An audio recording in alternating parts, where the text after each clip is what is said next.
लातूर जिल्ह्यातल्या रेणापूर तालुक्यातील आंदलगाव या ठिकाणच्या शेतकऱ्यांना जो आहे तो आता जीवघेणा प्रवास करावा लागतोय। मागच्या अनेक वर्षापासून या शेतकऱ्यांना याच कलईतून प्रवास करावा लागतोय। आपण जर बघितलं तर ही लातूर जिल्ह्यातून वाहणारी मांजरा नदी आहे। मांजरा नदी पात्रातून या शेतकऱ्यांना पर्यायी रस्ता नसल्यामुळे या नदीच्या पात्रामधून दुसऱ्या बाजूकडे जावं लागतं। एका बाजूला शेती आणि एका बाजूला गाव असं या शेतकऱ्यांचं स्थिती आहे। आणि याच कलईतून शेतकरी जे आहे ते आपला जीवघेणा प्रवास करून गावाकडे जात असतात। सकाळी पुन्हा याच कलईतून शेतीकडे येत असतात। जनावरांना देखील याच कलईतून शेतकऱ्यांना प्रवास करावा लागतो। आपण जर बघितलं तर ही मांजरा नदी आहे आणि या नदीतून जीवघेणा प्रवास करावा लागतोय।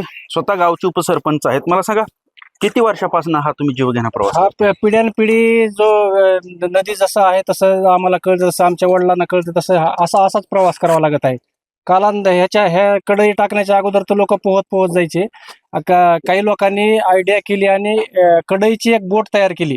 बोट तयार केल्यानंतर इकडे एक रशी तिकडे एक रशी, महिलांना देखील याच कढईमधून प्रवास करावा, धोकादायक प्रवास करावा लागत आहे। प्रशासनाला मुख्यमंत्री साहेब, उपमुख्यमंत्री साहेब, जिल्हाधिकारी साहेब, पालकमंत्री साहेब यांना आमची विनंती आहे की तात्काळ आम्हाला या ठिकाणी मार्ग तयार करून द्यावा, ही आम्हा शेतकऱ्याची आपणास म्हणजे विनंती करत आहे।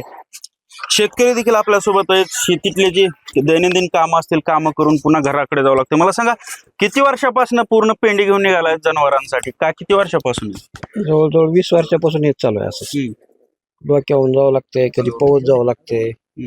भरपूर हे व्यथ नाही तिथे। किती एकर शेती आहे पलीकडे?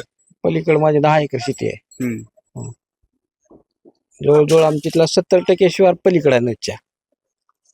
त्याच्यामुळे इथं पूल होणं महत्वाचंच आहे। ही परिस्थिती या इथल्या शेतकऱ्यांची आहे। जवळपास 20 ते 25 वर्षापासून हे शेतकरी जो आहे त्या नदीपात्रातून या कलईच्या साह्याने प्रवास करतायत। जीवघेणा प्रवास या शेतकऱ्यांचा पाहायला मिळतो। त्यामुळे कुठेतरी आता प्रशासनाने याची दखल घ्यावी आणि या पर्यायी पूल करून द्यावा, अशी या शेतकऱ्यांची आणि गावकऱ्यांची मागणी होते।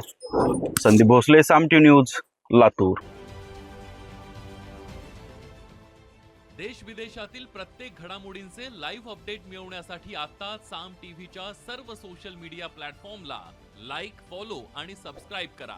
तसंच सर्व नोटिफिकेशनसाठी बेल आयकॉन प्रेस करायला विसरू नका।